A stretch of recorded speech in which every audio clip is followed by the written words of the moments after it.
வெளிச்சம் டிவியுடன் இணைந்திருக்க பெல் ஐகானை பிரஸ் பண்ணுங்க.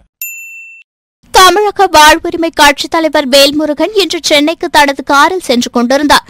மதுராந்தகத்தை அடுத்து தொழுப்பேடு என்ற இடத்தில் உள்ள சுங்கச்சாவடியை கடந்து சென்றபோது அங்கு பணியில் இருந்த வடநாட்டு ஊழியர்கள் அவரது காரை நிறுத்தி கட்டணம் கேட்டுள்ளனர். அதற்கு இந்தியா முழுவதும் செல்வதற்கு அனுமதி பெற்ற அட்டையை காண்பித்ததாக கூறப்படுகிறது. அதை படிக்க தெரியாத அவர்கள் வேல்முருகனின் காரை தாக்கியதோடு கார் ஓட்டுநர் பாஸ்கரையும் முகத்தில் தாக்கியதாக கூறப்படுகிறது.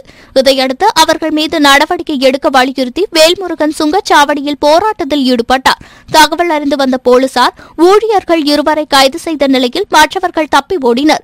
இதனால் சுங்கச்சாவடியில் கட்டணம் செலுத்தாமல் செல்கின்றனர். இதுகுறித்து செய்தியாளர்களிடம் பேசிய வேல்முருகன் சுங்க கட்டணம் வசூலிக்கும் இடங்களில் உள்ளூர் ஆட்களை பணியமர்த்த வேண்டும் என்று வலியுறுத்தினார். 45 சுங்கச்சாவடிகளும் அநியாய அக்கிரம கட்டண கொள்ளை நடைபெற்று வருகிறது.